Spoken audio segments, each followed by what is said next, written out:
नमस्कार, मैं हूं आपके साथ सोनिया। रुक करेंगे उत्तराखंड की बड़ी खबरों की ओर। खबर उत्तराखंड के अल्मोड़ा से है, जहां बीजेपी के संगठनात्मक चुनाव के लिए बैठकों का दौर शुरू हो गया है। अल्मोड़ा में आज बीजेपी पार्टी कार्यालय में कार्यशाला आयोजित की गई, जिसमें केंद्र राज्य मंत्री और स्थानीय सांसद अजय टम्टा ने शिरकत की। इस कार्यशाला में बीजेपी के प्रदेश महामंत्री खिलेंद्र चौधरी ने भी शिरकत की, साथ ही 3 विधानसभाओं के कार्यकर्ताओं ने भी हिस्सा लिया। इस दौरान बीजेपी कार्यकर्ताओं को बूथ, मंडल व जिला स्तर की चुनाव प्रक्रिया की जानकारी दी गई। क्योंकि ये संगठनात्मक चुनाव की प्रक्रिया में प्रांत की कार्यशाला के बाद जिले की कार्यशाला हो रही है। इस कार्यशाला में वो सभी हमारे जिले अल्मोड़ा के 3 विधानसभाओं के सभी मंडलों के कार्यकर्ता आज इस वर्कशॉप में हैं। इसके बाद हमारे मंडल की वर्कशॉप और उसके बाद नीचे बूथ की हमारी कार्यकारिणी और बूथ की कमेटियां गठित होंगी और ये एक चुनाव की प्रक्रिया है। ये संगठनात्मक एक बैठक है, बहुत महत्वपूर्ण है। ये अपने आप में जो पूरे विश्व की सबसे बड़ी पार्टी है, जिसमें हमारा सदस्यता का अभियान हुआ है, इस अभियान को जोड़ते हुए संगठनात्मक चुनाव की दृष्टि को हम आगे बढ़ रहे हैं।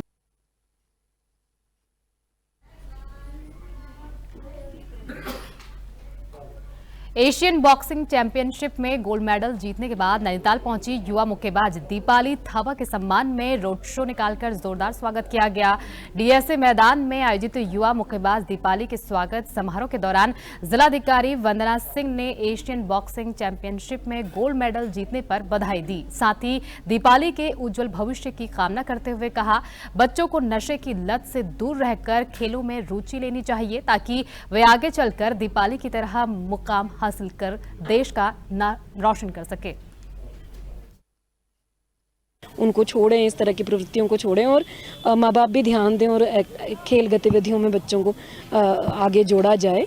सभी लोग, सोसाइटी मिलेगी तो ये चीज़ें हमारी सही होंगी। बॉक्सिंग रिंग की बात हम लगातार हो रही है, यहाँ पर सैंक्शन भी हुआ है प्रोजेक्ट, लेकिन भूमि के चयन की में कुछ समस्याएं होने की वजह से प्रोजेक्ट हो नहीं पाया था। तो उसमें अभी भी ऑल्टरनेट प्लेसेस पर हमारी बात हुई है। उसका एक स्ट्रेंथ का टेस्ट हमने कराना है और उसमें लगभग सभी लोग अग्री हैं। अगर तकनीकी रूप से उचित पाया जाता है तो हम जल्दी ही बॉक्सिंग रिंग वाला काम शुरू करवा देंगे। यहाँ पर बास्केटबॉल ग्राउंड का भी वो जो ख़राब हो गया है, फर्श ख़राब हो गया, तो उसका भी पैसा हमने सैंक्शन करवा दिया है, तो वो भी जल्दी ही बन जाएगा, काम शुरू हो जाएगा उसमें। अच्छा एक्सपीरियंस था, वहाँ पे अलग अलग कंट्रीज से लोग आए थे, तो बहुत अच्छा एक्सपीरियंस था। उनका गेम देखा और भी देखा बहुत कुछ, और बहुत अच्छा लग रहा है, बहुत प्राउड फील हो रहा है मेडल जीत के। मेरा फ्यूचर में एम है कि मैं इंडिया को ओलंपिक में रिप्रेजेंट करूँ और गोल्ड मेडल लेकर आऊँ इंडिया के लिए। और यहाँ पे रिंग नहीं था, लेकिन हमारे गुरुजी और अजय सर ने ऊपर हमारे लिए रिंग बनाने की कोशिश करी और उसमें मैं रिंग में ट्रेनिंग करती थी। तो कोरोना का टाइम था सर, 2020 के टाइम की बात है। तो उस समय जब बच्चे इधर उधर कहीं नहीं जा रहे थे, तो बच्चों के इम्यून सिस्टम के लिए मतलब उन दिनों वीडियो भी तमाम तरह की चल रही थी। तो हम लोगों ने विचार किया गुरुजी के साथ कि सर क्यों ना हम बच्चों को फिजिकली फिट करें। तो एक उस पॉइंट ऑफ व्यू से हम लोगों ने ऊपर एक एकेडमी इस्टेब्लिश की, जिसका नाम रखा NCS बॉक्सिंग एकेडमी। और उस एकेडमी में सिर्फ एक छोटा सा ग्राउंड था, हमारे बास्केटबॉल का भी 1/3 पोर्सन है वो। तो स्नो व्यू में हमने वो NCS boxing high altitude academy का निर्माण किया। और उसके बाद जब जैसे रिंग वगैरह की प्रैक्टिस नहीं थी, तो मैं GIC भीमताल में हूँ सर, मेरे वहाँ एक रिंग हमने जो है वहाँ इस्टेब्लिश किया है। तो कुछ पोल्स हमारे वहाँ बचे थे, जो एक टाइम पे बार जैसा कुछ था, तो उन पोल को मैं वहाँ से यहाँ लाया और उन पोल को हमने जो है ज़मीन में लगा के 4 रिंग के कॉर्नर्स बना के वहाँ प्रैक्टिस की। और मेनली क्या कि दीपाली का ऐसा था कि दीपाली बहुत ज़्यादा सीरियस प्रैक्टिस करती थी।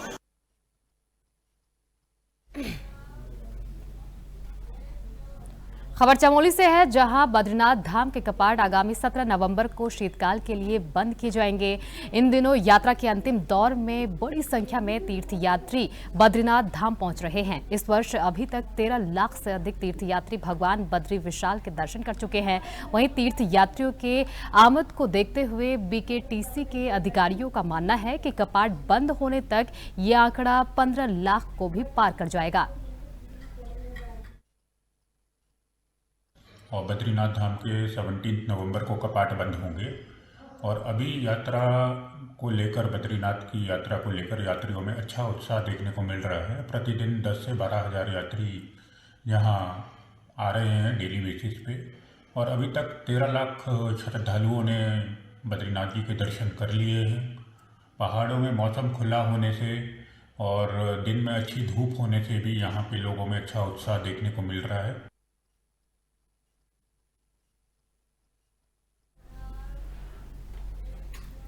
खबर हरिद्वार से है, जहां रुड़की में एक कॉलोनी के पास गंगनहर पर लोक निर्माण विभाग के द्वारा निर्माणाधीन पुल बनाया जा रहा था, जो अचानक से गिर गया। वहीं पुल गिरने की जांच को लेकर शासन स्तर से 3 सदस्यीय जांच टीम गठित की गई थी। देहरादून से मुख्य अभियंता राकेश चंद्र शर्मा के नेतृत्व में 3 सदस्यीय टीम घटनास्थल पर पहुंची और पुलिस पुल गिरने के मामले में जांच की। पुल गिरने में कहां और किस स्तर पर लापरवाही की जा रही है, इन सब बिंदुओं पर जांच पड़ताल की गई। वहीं मुख्य अभियंता राकेश चंद्र शर्मा ने बताया कि रिपोर्ट उच्च अधिकारियों को सौंपी जाएगी।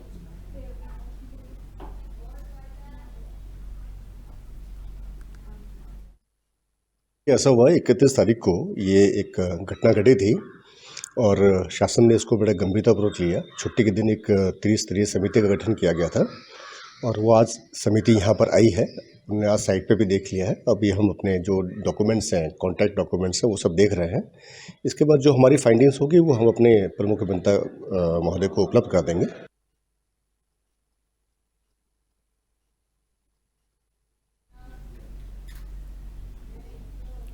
रामनगर में ऑपरेशन रोमियो के तहत अभियान चलाते हुए रात में घूम रहे नशेड़ियों और हुड़दंगियों पर कार्रवाई करते हुए हिरासत में लेकर पुलिस ने पूछताछ की। देर रात तक उनकी काउंसलिंग कर पुलिस ने इन सभी पर चालानी कार्रवाई कर इन्हें शर्तों के आधार पर छोड़ा गया।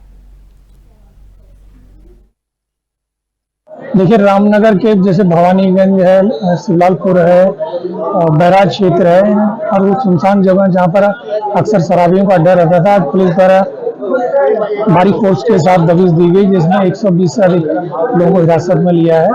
इनका मेडिकल करा के उचित चालानी कार्रवाई की जा रही है। ये हल्द्वानी में 2-3 बार ये अभियान हो चुका है। उसी तर्ज पर यहाँ भी आज पहली बार हुआ है और निरंतर ये आगे भी जारी है।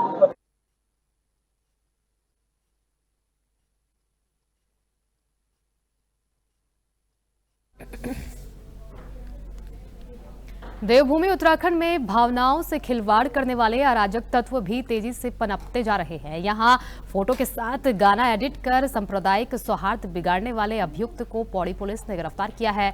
जनपद अल्मोड़ा के मारचूला में हुए दुखद सड़क दुर्घटना से संबंधित फोटो एक गाने के साथ सोशल मीडिया पर वायरल हो रही थी, जिस पर वरिष्ठ पुलिस अधीक्षक पौड़ी लोकेश्वर सिंह ने स्वतः संज्ञान लेते हुए संबंधित व्यक्ति के खिलाफ कड़ी कार्रवाई करने के निर्देश दिए थे, जिसके क्रम में थाना थलीसैंण पुलिस द्वारा जांच की गई।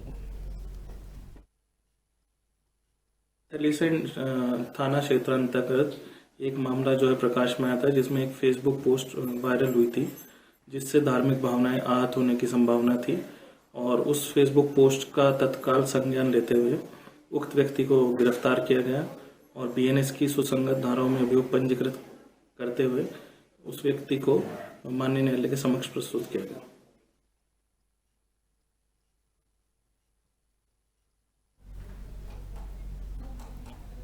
खबर हरिद्वार से है, जहां किसानों के फर्जी दस्तावेज बनाकर 36 करोड़ 50 लाख का लोन देने के नाम पर धोखाधड़ी का मामला सामने आया है, जिसमें लक्सर शुगर मिल का केन मैनेजर और शाकुंभरी शुगर मिल के काउंटर मैनेजर को पुलिस पहले ही गिरफ्तार कर चुकी है। अभी अन्य आरोपियों की तलाश जारी है।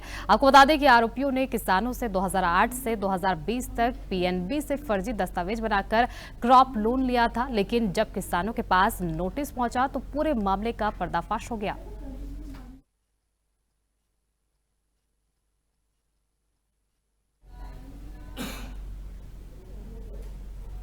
खबर मसूरी से है, जहां मसूरी में 16 साल की नाबालिग लड़की पिछले 8 दिनों से गायब है, जिसको लेकर लड़की के माता पिता पुलिस थाने के चक्कर लगा रहे हैं। माता पिता का रो रो कर बुरा हाल है। पुलिस अभी तक लड़की को ढूंढने में असफल साबित हो रही है। नाबालिग लड़की के पिता ने बताया कि 29 अक्टूबर को उनकी 16 साल की लड़की मसूरी के कंप्यूटर इंस्टीट्यूट से वापस अपने घर जा रही थी कि मसूरी पेट्रोल पंप के पास से उनकी लड़की अचानक से गायब हो गई।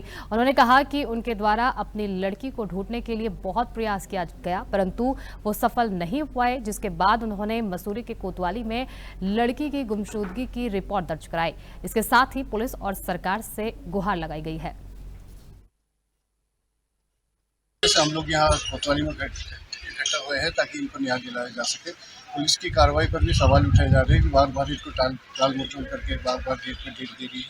आज जो हम लोग यहाँ आए तो आपके माध्यम से भी पुलिस ने ये आश्वासन दिया है कि जो हम उस नंबर से जो ट्रेस पे डाले गए हैं, बाकी इनसे और जानकारी जुटाने की जो बात हुई है कोतवाल साहब से, तो इनको न्याय दिलाना हमारा मेन मकसद है। और मैं धन्यवाद आपके चैनल को भी देता हूँ, आपकी जो आपने इस मुद्दे को जोर से उठाया है, जबकि कोई मुद्दा और चैनल उठाने की राजी नहीं है, क्योंकि गरीब लोगों की पीड़ा समझना भी बहुत बड़ी बात है और इनको न्याय दिलाने में आपका भी बहुत सहयोग रहेगा और उम्मीद करते हैं कि जल्दी इनकी लड़की इनको। क्या हुआ, कब आपकी लड़की गायब हुई है? वो 29 तारीख के गायब हुई सर, 6:15 साढ़े 6 बजे के आसपास जी।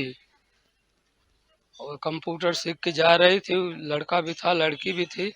लड़का इधर को कट गया मंदिर की तरफ, लड़की पार्किंग की तरफ कटी। आज तक सर पता नहीं लगी, 8 दिन हो गए। क्या हुआ, क्या आपको क्या अंदेशा है? अब अंदेशा तो यही है सर, अब हम पे तो बहुत आदमियों का वो था कि यहाँ से रूम खाली कर दें, भाग जाएं। लोग बोलते हैं यहाँ से भगा देंगे। अब जिसके रूम में रहते हैं वो भी भगा रहा सर हमको। हमारे पीछे 10 महीना से लगे हैं सर।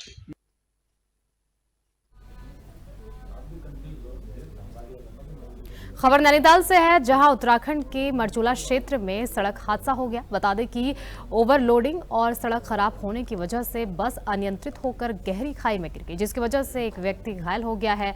घायल मरीज विनोद पोखरियाल ने बताया कि बस चालक मानसिक तनाव में था, जिसकी वजह से बड़ा सड़क हादसा हो गया।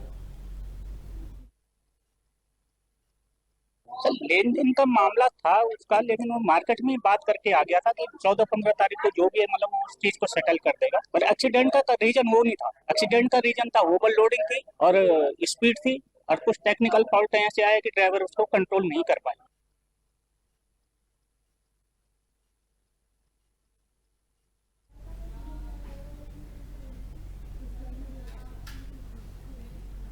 खबर नैनीताल से है, जहां रामनगर के पीपीपी मोड में चल रहे रामदत्त जोशी संयुक्त चिकित्सालय में बस सड़क हादसे में घायल मरीजों का सही उपचार नहीं मिलने पर लोगों ने प्रदेश सरकार अस्पताल को पीपीपी मोड से हटाने की मांग की है। वहीं घायल मरीजों का हाल जानने अस्पताल आ रहे स्थानीय लोगों ने बताया कि अस्पताल में मरीजों को सही उपचार नहीं मिल पा रहा है। यहां से भी घायल मरीजों को रेफर किया जा रहा है, जो सरकार की स्वास्थ्य सुविधाओं की पोल खोल रहा है। आज एक्चुअली में ऐसा है कि सारे मरीज परेशान हैं, उनके घर वाले कल से परेशान हैं क्योंकि उनको यहाँ पे उचित सुविधा नहीं मिल रही है, चिकित्सा सुविधा, तो इसलिए सब परेशान है और सब कह रहे हैं कि हम अपने पेशेंट को यहाँ से शिफ्ट करेंगे। और खाने की भी कोई वो नहीं है, मरीजों को पूछ नहीं रहे। कल से कह रहे हैं उन्होंने कुछ खाया नहीं है और कह रहे हैं ऑपरेशन होगा, लेकिन अभी ऑपरेशन का भी कोई सामान यहाँ पे उपलब्ध नहीं है। तो आपकी क्या मांग है सरकार से? सरकार से मांग है कि भाई यहाँ पे ये एक तो ये हॉस्पिटल पीपी मोड में है, तो यहाँ पे पीपी मोड में है तो सुविधाएं तो दी जाए पीपी मोड में, या तो पीपी मोड को खत्म किया जाए ताकि कोई भी यहाँ पे पेशेंट आता है किसी भी प्रकार का आता है, ये तो एक हादसा वाला इमरजेंसी केस है, उसके अलावा भी यहाँ के नागरिक बहुत परेशान है, पब्लिक परेशान है क्योंकि यहाँ पे चिकित्सा सुविधा बिल्कुल नहीं है।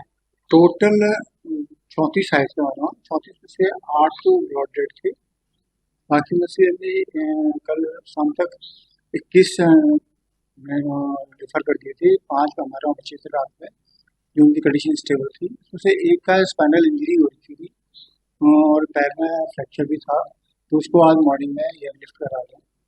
अपन इस टाइम वर्तमान में अभी इस वक्त 4 पेशेंट है, चारों स्टेबल है, ठीक है, सुरक्षित।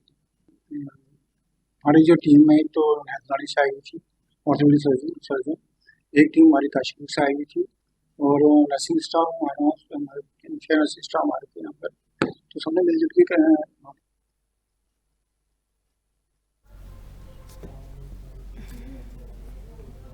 उत्तराखंड की बड़ी खबरों में फिलहाल इतना ही। आगे की तमाम खबरों के लिए बने रहिए हमारे साथ। नमस्कार।